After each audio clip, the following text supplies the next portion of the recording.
Hey, feeling good, like I should. When in dark, I walk around the neighborhood, feeling blessed.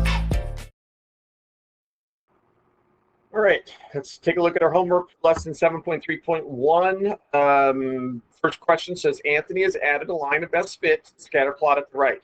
Do you agree with where he put the line? Okay, so I've sort of discussed this a little bit in class, that there's, it's hard to find that perfect location for your line of best fit, but there's a generally good location for your line of best fit. And while everybody might put your line in a slightly different location with a slightly different y-intercept and slightly different slope ratio for your lattice points, for the most part, if you do a good job of finding the center of the data and the flow of the data, you'll be good to go. Okay, so number one is you got to check the flow of the data. How does this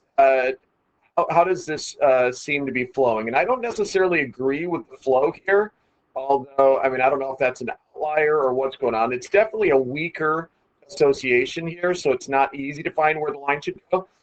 But I'm counting 1, 2, 3, 4, 5, 6 points above the line, and 1, 2, 3, 4, 5, 6, 7, 8, 9 below. And for the line of best fit, you want to try and balance that out. So I feel like this is probably more likely our line of best fit. Tends to go with the flow with these points right here, with these points and that point. See how it's sort of parallel to those guys instead of following these. Now you've got 1, 4, 5, 6, 7, 8, 9 above it, and 1, 2, 3, 4, 5, 6, 7. Ooh, that's still not perfect.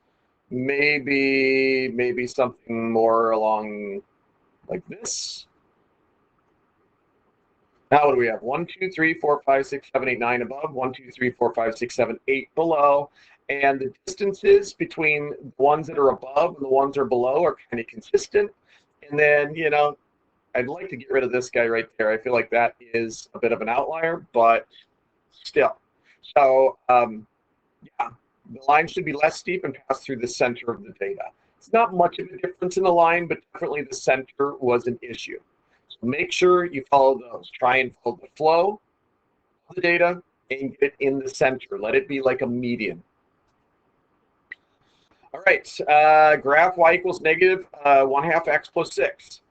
Find its x and y intercepts. All right, so there's a couple things that you can do here. You're always allowed to use a table. And I suggest that people, choose some values for x to make this as easy as possible. For instance, if x is 0, y is going to be 6, so you can definitely plot that point, and that's your y-intercept. And since it's a negative slope, it's going to be going down toward the x-axis, and I would probably pick even numbers for x, just because it's easy to find half of an even number. So if I choose 2, then that becomes -1 plus 6 is 5, right?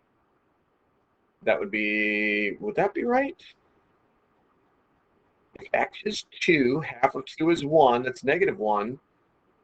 Oh yeah, right there. When x was equal to 2, y was equal to 5. That's right. Okay, and then 4 would give you -2 plus 6 is 4. And so as you increase your x values by 2, your y values decrease by 1. So this would be 8, this would be 2, this would be 10, this would be 1, and this would be 12, and that would be 0. And turns out that is your x-intercept. So you can do it that way.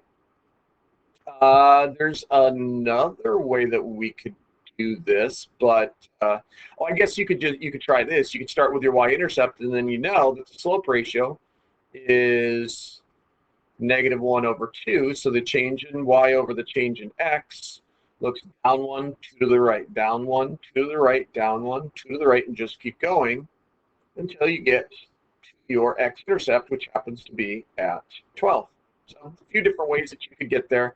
There's another way, but it's so overly complicated right now that I'm not sure it's worth it. Let's just go with what we know. The idea of changing this so it's in standard form, oh, what the heck, I'll just do it anyway. Let's see how this looks. So if I move this guy over to here, it becomes 1/2 x plus y is equal to 6. And if I double everything here, this becomes 1x plus 2y is equal to 12. Okay, so watch what I'm going to do here. This is awesome. Doopy-doo. I'll do this with that. Let's start with the x-intercept. Remember, the x-intercept is where y is equal to 0. So if y was equal to 0 here, you know that would become x plus 0, right? So let's just kind of block that out because that goes away. That means that your x-intercept has to be at 12. And the y-intercept is where x is equal to 0. So if I were to zero this guy out and just have your 2y's is equal to 12, well, what do you multiply times 2 to give you 12? That is 6. And boom, x-intercept, y-intercept. X-intercept, y-intercept. So you'll learn more about this in high school. That is finding your two intercepts from standard form. This is the standard form of the equation. All right, graph a line that goes to the point 0, 3, and 2, negative 1. So here's 0, 3. Here's 2, negative 1. Line through there. Now, what is the slope of this line? Well, let's check it. You got your change in y, which goes down 4, right? Negative 4. And you got your change in x that increases by 2. And so when you simplify that ratio, it becomes negative 2 over 1, or negative 2. So that is the slope of this line. This line has a slope of negative 2.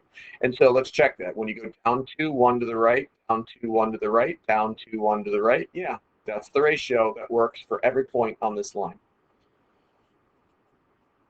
Okay, this looks like a proportional situation. How many yearbooks should your school order? Your student government surveyed 3 homeroom classrooms, and 55 of the 90 students said that they would definitely buy a yearbook. If your school has 2,000 students, about how many books should be ordered, okay? So first of all, I guess they're considering the homeroom classes to be a representative sample of the entire school.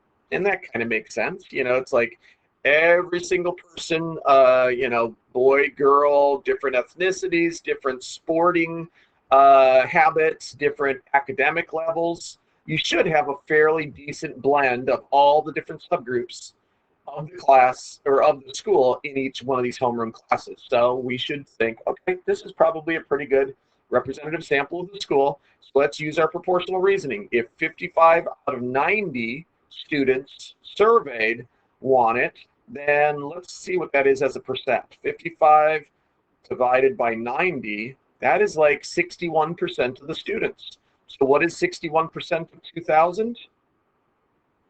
Let's use proportional reasoning to figure that out.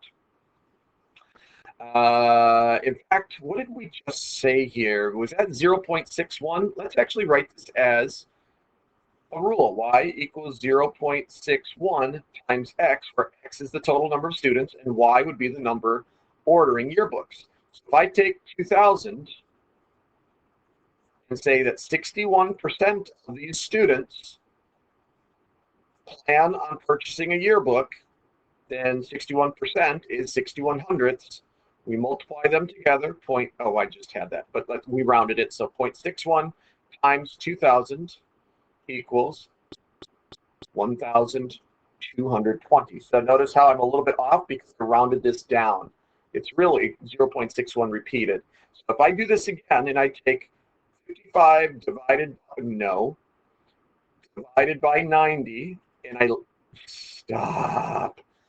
55 divided by 90, yes, good. Now I take that and I don't round it off and just take this decimal number and multiply it times 2,000. I should get my precise answer, which is rounds off to 1,222 students. So there you go. You can use the equation or you can use proportional reasoning, whatever works best for you. All right, and the perimeter and area. Ooh, perimeter is the total of all 3 sides for each one of these shapes, and the area is going to follow the formula for the area of a triangle, which is to multiply 1/2 times the base times the height. Okay, so the most common mistake students make here is when they're finding the perimeter, they accidentally just add all 4 of those numbers, but this has nothing to do with perimeter. This is the measurement that's required for the height. So perimeter, 14.3 plus 12 plus 14 is 40.3. perimeter here is 20 plus 15 plus 25 is 60. No troubles. Now for the area. We're going to take 1/2 times base times height, and I'm going to write it as 14 times 11 because I would rather take half of 14, which is 7, and multiply that times 11, and to multiply 14 times 11 and then take half of that number. Because this I can do mentally. The answer is 77 square yards. Here we're going to take 1/2 of 12 times 25, but I'm going to take half of 12, which is 6, and then multiply that times 25. And I know 6 times 25 is 150. So once again, I'm pretty much able to do the problems mentally because I organized the problem and set up this formula in a way that made it easier for me to solve mentally. All right, graph the lines y equals negative 4x minus 3 and y equals negative 4x plus 1.